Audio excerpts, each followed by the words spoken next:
नमस्कार, आप देख रहे हैं एफसीएन 24 न्यूज में आपके साथ हरकुलिस पांडे। आज फिर पहुंचे हुए हैं सेक्टर 12 कोर्ट 12। यहाँ देखें, आपको दिखाएं कि सुनील नागर एडवोकेट जो चेंबर नंबर 195 में आज मैं पहुंचा हूं और यहाँ पे मिठाइयाँ बांटी जा रही हैं, माला पहनाया जा रहा है। आखिर जानेंगे कि क्या खुशी चल रही है, किस लिए यहाँ पर लोगों का तांता लगा हुआ। देखें, ये देखें, तस्वीर एक बार दिखाएंगे आपको कि देखिए किस तरह से तांता लगा, बधाइयों देने के लिए माला पहनाया जा रहा है। सुनील नागर मौजूद हैं और क्या जिम्मेवारी मिली है ये भी जानने की कोशिश करेंगे। तो आइए, तो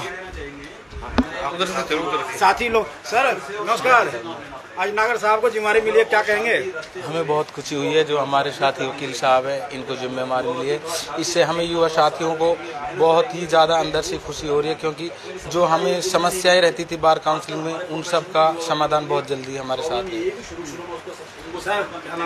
मेरा नाम पृथ्वीराज नागर है जी। आज मिठाइयाँ बांट रहे हैं, माला पहना के सम्मानित कर रहे हैं नागर साहब को, क्या जी हमें तो खुशी हो रही है जी। हमारी बार से कोई Punjab and Haryana bar association में कोई मेंबर बने, हमारी बार से, डिस्ट्रिक्ट बार से, फरीदाबाद से एक ही जने बने।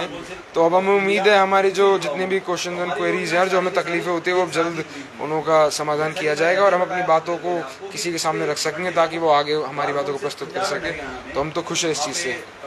देखिए, Punjab and Haryana bar council में मेंबर नियुक्त किया गया है, बहुत बड़ी जिम्मेवारी मिली है, जानने की कोशिश करेंगे। और भी साथी हैं सर, एक बार क्या कहेंगे सर, आज इतनी बड़ी जिम्मेवारी मिली है नागर साहब? नहीं, देखिए ये बड़ा सुनहरा अवसर है और ये अवसर सुनहरा हमारी बार के लिए भी है, क्योंकि जो सबसे महत्वपूर्ण बात है वो ये है कि हमारे जिला फरीदाबाद के बार एसोसिएशन में से एक प्रतिनिधि को स्टेट को रिप्रेजेंट करने के लिए चुना गया है। इतना ही महत्वपूर्ण ये भी है कि जो फरीदाबाद में वकील अपनी वकालत चला रहे हैं और अनेक तरीके की परेशानियों का सामना कर रहे हैं, उनका निराकरण इसी स्तर पे हो जाएगा। सुनील नागर भाई पिछले बहुत सालों से कार्यरत हैं और इनका उद्देश्य इस संस्था में, इस इंस्टीट्यूट में आने का, इस एसोसिएशन का, काउंसिल का पार्ट बनने का भी यही था कि नए वकीलों को और जो वकील यहाँ पे कार्यरत है उनके काम को कैसे सुगम बनाया जाए। इनकी निजी योजनाएं भी इस बारे में बहुत सटीक हैं और काउंसिल की जो योजनाएं हैं, काउंसिल की योजनाओं का क्रियान्वयन करने के लिए भी इस सोच का होना बहुत जरूरी है। सर नमस्कार। नमस्कार, शुभकामनाएं कि आज आपको इतनी बड़ी जिम्मेवारी मिली है Haryana and Punjab bar council की तरफ से। जी। आखिर फरीदाबाद की जनता, और बात करें जो युवा वकील हैं, उनको क्या क्या फायदा होगा, एक बार बताएं। युवा वकीलों को फ़ायदा जब कोई पद बीसीआई की तरफ से मिलता है या bar council Punjab and Haryana की तरफ से मिलता है, तो उसका इंडिपेंडेंटली मेरे कोई फ़ायदा नहीं होगा, पूरे वकील फेटर्निटी को फ़ायदा होता है। और वही हमारा काम है कि हम ऐसा काम करें जिससे पूरी वकीलों की फेटर्निटी को फ़ायदा हो। उसके लिए हमारे जो चेयरमैन इंडिया है मनन शर्मा जी, हमारे जो bar council Punjab and Haryana के चेयरमैन है अशोक सिंगला जी, और बाकी जो सारे सदस्य हैं, उन्होंने पीछे लॉ मिनिस्टर के साथ सोमवार को मीटिंग थी bar council Punjab and Haryana में, और वहाँ पे हमारा कार्यक्रम था प्रबुद्ध भारत, आगे भारत कैसे बढ़े। तो उसके तहत उनसे मिनिस्टर साहब से ये सारी मांगे जो भी युवा वकीलों को प्रॉब्लम्स आती हैं, ये सारी हमने रखी गई थी और उन्होंने उनको कंसीडर करके आगे उनका समाधान निकालने के लिए आश्वासन दिया है। बहुत जल्दी इसका समाधान कोई ना कोई वो निकालेंगे, जिसमें क्या नाम है, वकीलों के लिए, युवा वकीलों के लिए, भाई युवा वकीलों का भविष्य कैसे बेहतर हो सकता है उसके लिए है। युवा वकीलों के अलावा जो सारे वकील हैं, कई वकील ऐसे भी हैं जो अपने थोड़ा स्थिति जिनकी ठीक नहीं है, हाँ जी हाँ, आर्थिक हालात ठीक नहीं है, तो उनके लिए मेडिकल फैसिलिटीज़ वगैरह का भी उनके सामने कहा है, तो उसके लिए भी उन्होंने क्या नाम है आश्वासन दिया है कि इसको करेंगे। और बाकी जो वकील थोड़ा पोर हैं उनके लिए कुछ वेलफेयर के लिए भी योजनाएं हैं जो हमने दिया है, तो उनको आश्वासन दिया उन्होंने कि उस पर भी विचार करके, उसका कंसिडर करके उसका कुछ ना कुछ जरूर हल निकालेंगे। तो बात करें फरीदाबाद की कोर्ट के लिए, जितने वकील नए युवा वकील आते हैं, उनको भविष्य किस तरह से, उनके लिए क्या अपील करेंगे कि वो किस तरह से आगे बढ़ें, उनको क्या मोटिवेट करना चाहेंगे? नए वकीलों को हमारा जो काम है बीसीआई का, bar council Punjab and Haryana का, वो हमारे सारे वकीलों का रजिस्ट्रेशन वहीं से होता है। तो सबसे पहली सुविधा तो अब बार काउंसिल ने जो मौका दिया है हमें, उससे फ़ायदा ये होगा कि जितने भी वकील यहाँ से रजिस्टर्ड होने हैं, वो सारे डॉक्यूमेंट्स चंडीगढ़ जमा ना करा के वो हमें दे सकते हैं। हम उनके डॉक्यूमेंट्स चंडीगढ़ जमा कराएंगे और चंडीगढ़ से जब उनको सर्टिफिकेट मिलेगा तभी उनको आना पड़ेगा। बीच में 1-2 बार जो जाना पड़ता है वो तकलीफ उनको नहीं करनी पड़ेगी। उनका जो किराया लगता है, जो लोग नहीं बियर कर सकते, उनको प्रॉब्लम नहीं होगी।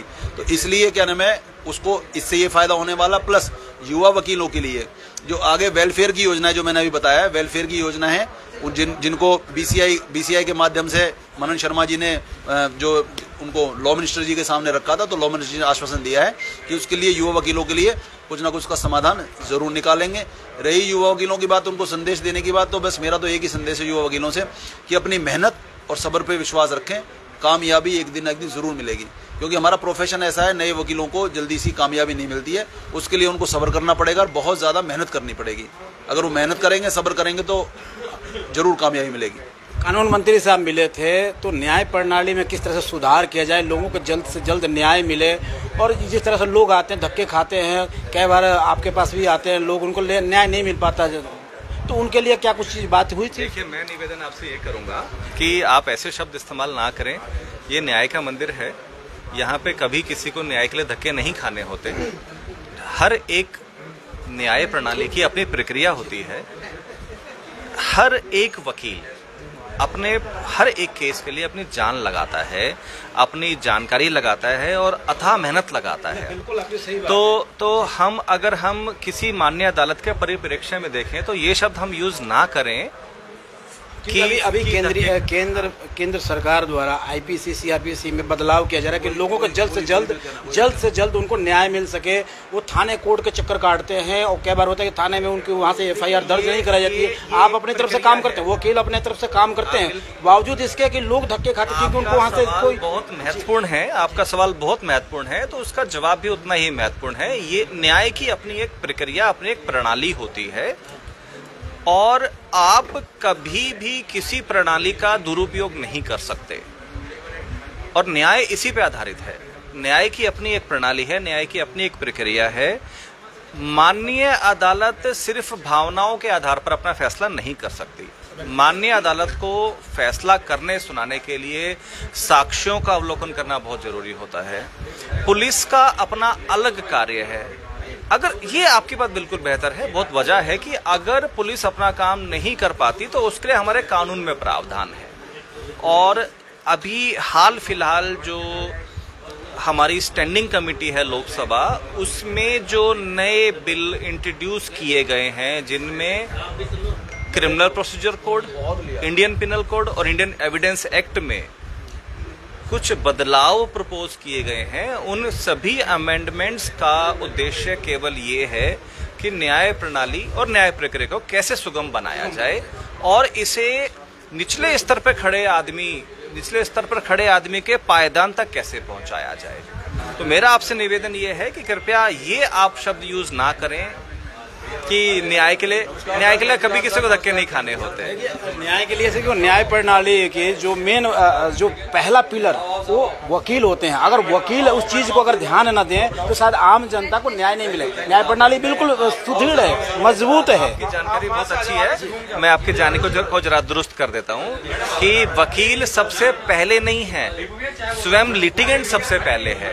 स्वयं वो आदमी जो किसी केस को फेस कर रहा है वो सबसे पहले वही लाना चाहिए, इसलिए वो फर्स्ट है, उसके बाद पुलिस है। लेकिन जब पुलिस और दोनों के बीच दरमियान जब बात नहीं होती, सर आपके पास पहुंचता नहीं। हमारा देश आजाद हुआ, आजादी के बाद से और आज के समय तक वकील वकालत आजादी के समय से पहले भी करते थे, आज भी करते हैं।